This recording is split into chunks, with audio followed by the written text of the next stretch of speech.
Welcome back to a Very Mary Sue review. It's been a while since we've done a video. I actually promised to do this video. Yesterday or maybe Monday, a while ago. But here it is, and we're already up to chapter 26. The last chapter is chapter 25. You should find a link to it below. And I think we only have 3 chapters. We only have 3 chapters left. So, bonus, we're almost done. I'm going to get a little more comfortable here, sorry.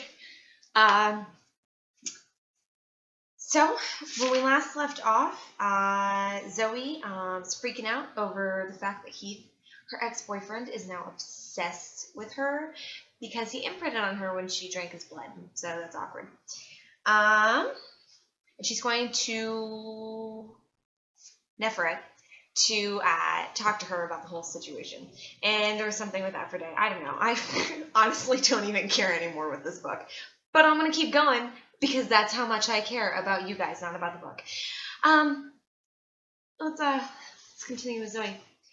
If Skylar's, which by the way, Skylar is Zoe's cat. If you don't, no, not Zoe's cat. Skylar is Neferet's cat.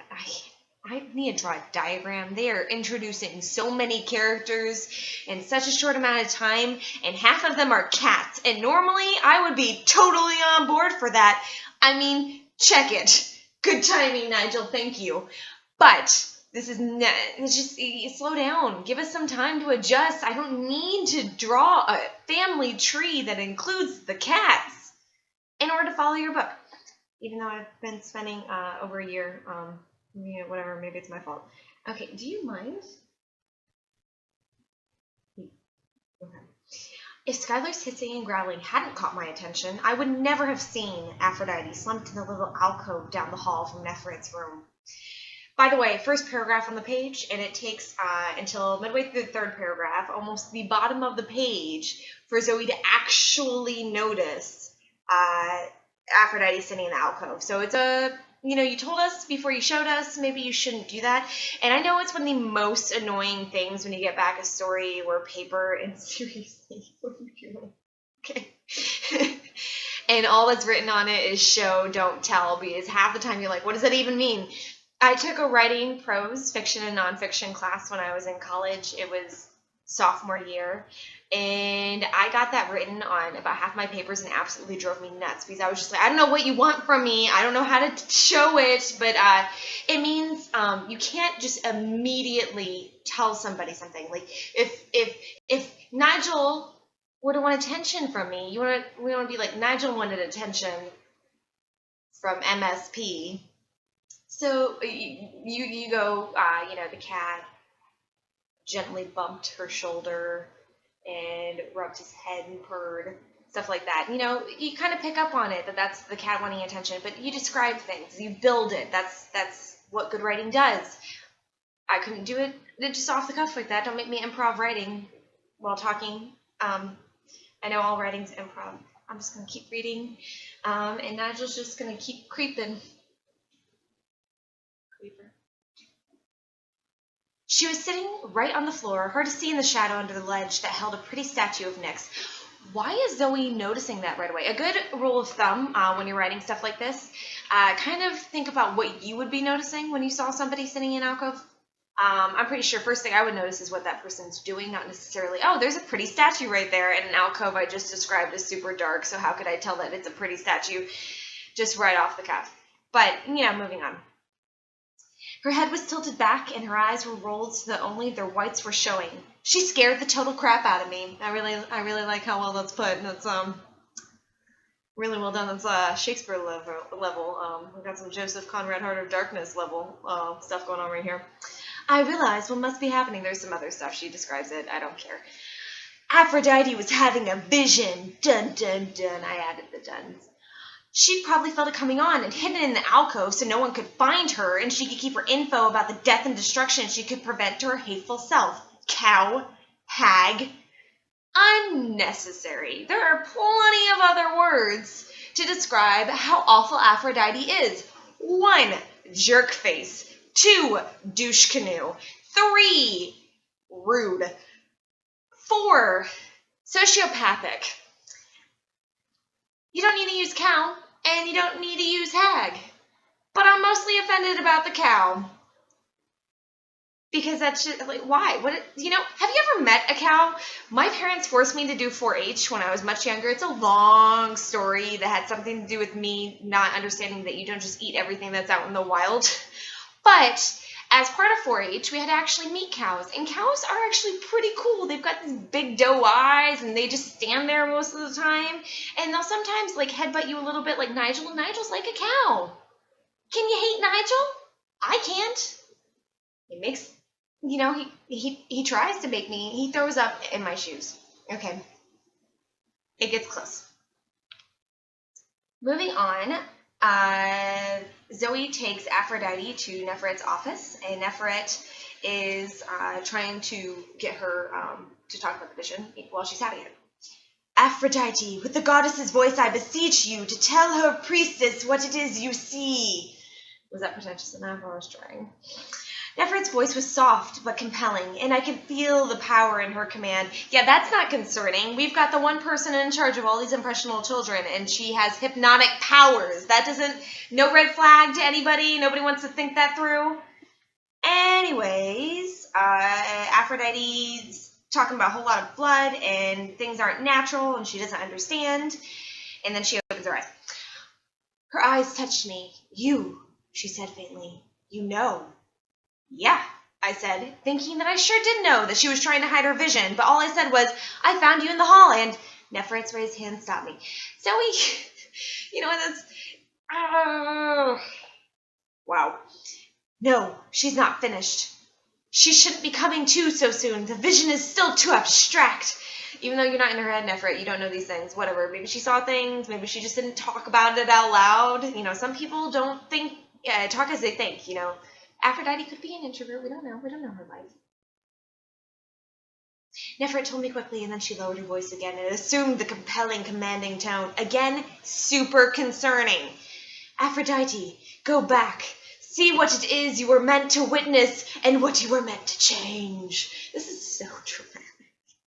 And I know the way I'm reading it is so not helping with the drama, but come on, how could you not?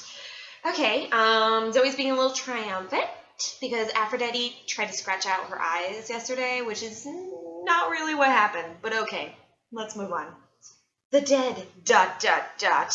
Getting more and more difficult to understand, Aphrodite murmured something that sounded like, tunnels, they kill, someone there, I can't, honestly, this just reminds me of Captain Kirk, like the William Shatner version.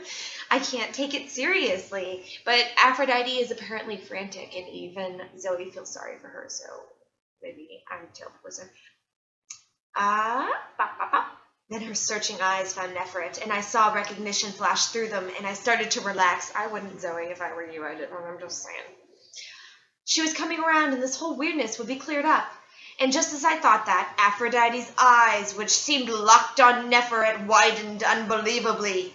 A look of pure terror blanked her face, and she screamed. Again, really big red flag. I'm not saying that Zoe is super oblivious, but Zoe's a little oblivious. Neferet's like, Zoe, get out. She needs to come out of her vision, and you need to not be here. And she's clearly confused, and you should just not be here. Don't ask questions, Zoe. It's fine. And Zoe's like, okay. I didn't need to be told twice. Heath's obsession forgotten. I got the hell out of there and headed to Spanish class. Okay. Zoe can't concentrate on school, so finally something's normal. And then, suddenly, after brushing the horse that she now rides in part of a class, which honestly would be really cool, and that's what I imagine all boarding schools are like. But her friends, Zoe's friends, come, and they basically stage an intervention because they're concerned about her going to the Dark Daughters alone that night. I frowned at them. No possible way. Oh, by the way, they're like, we're going to go. All of us. We're all going to go. So, just to catch you up. I frowned at them. No possible way I wanted all four of them to watch me drink whatever loser kid's blood they managed to mix into the wine tonight. Zoe, maybe you are part of the problem. And I'm pretty sure at this point, it could be a spoiler alert, but I'm pretty sure at this point that Stevie Ray, Zoe's BFF and roommate, has already admitted to Zoe that she was the loser kid they tricked into being the refrigerator, which is what they call the person who donates blood. And you just kind of mean Zoe. That's a little unnecessary. I'm just laying that out there. Anyways, they disagree with her, and then all of a sudden she goes, "You guys say that I have powers that will someday make me your high priestess?" They all nodded eagerly and smiled at me, which squeezed my heart. "Oh, you have one." Aww. I gritted my teeth and made my voice real cold. "Then you need to listen to me when I say no. I don't want you there tonight. This is something I have to deal with alone, and I don't want to talk about it anymore." And then I stomped away from them. Real mature, Zoe. That's how to get your point across. I'm going to be an all-powerful priestess. Stomp, stomp, stomp. Within half an hour, she's super sorry about it because she was awful. Oh, Zoe can recognize when she's awful sometimes, maybe. Oh, progress. Something, something. Okay, so Nala, who is Zoe's cat, is with her, and all of a sudden, again, they're on the wall, which is, you've had multiple freaky incidents near this wall, and you still go there. None of my business. But a terrible chill fingered its way down my spine, even before I turned to look in the direction my cat was staring. Later, I couldn't figure out why I didn't scream. I remember my mouth opening so I could gulp air, but I was absolutely silent. Elliot, you remember her dead classmate, is there, and she's like, "Oh my God, he's a ghost." But he's weird. He's a weird ghost. He's ghostly weird. He was abnormally white, but there was more wrong about him than that. His eyes had changed. They reflected what little light there was, and they glowed a terrible rust red, like dried blood. Honestly, that's kind of exactly what I would picture a ghost to do. That's just me, Zoe, but you think he looks like a weird ghost, so you do you. That's not none of my business. So Elliot notices Zoe, and he has fangs, and Zoe yells at him because she's concerned he's going to hurt Nala. And then he sees her, and he says, "I will have you," in a raspy and guttural voice, and he lunges at her, but Nala hurls herself at Elliot, and instead of just falling through empty air like Zoe thinks she will, she thought she was going to, she landed on him, and he scratches him real bad. And he screams, throws her away from him, and leaps over the wall and disappears into the night. And Zoe, being uncharacteristically Zoe, is immediately concerned about Nala and not Zoe. So, progress. I am proud of you, Zoe. And Zoe's fine. And not Zoe. Well, Zoe's fine, obviously. But Nala is also fine. Good news. No animals were hurt in this chapter. On her paws was blood, only it wasn't Nala's, and it didn't smell delicious like other blood had smelled. Instead, it carried the scent of musty dryness, old basements, which, fun fact, is the exact way Diet Red Bull specifically smells to me, like musty basement. Zoe's like, "A ghost tried to attack me. Surprise, guys, there are zombies. Who didn't want zombies? Everybody wants zombies." And so Zoe goes back to her apartment, and she's like, "I'm just going to go to the ritual. That's what I have to do. Let's not worry about this random zombie moment. Let's just not think about it." As I pulled on the black dress and searched around the closet for my ballet flats, I felt myself becoming very calm. Wrong, authors. Have you ever tried to find a pair of shoes right before heading out? No one ever feels calm during that. Okay, I had to go to work the other day, and I could not find a single pair of flats, and I've got 5 other different pairs of heels I could have worn. It would have been fine, but I was determined to wear a pair of flats, and do you know how panicked I was about this? Very. And that's the end. So next time, we'll be on chapter 27, and we will be even closer to the end.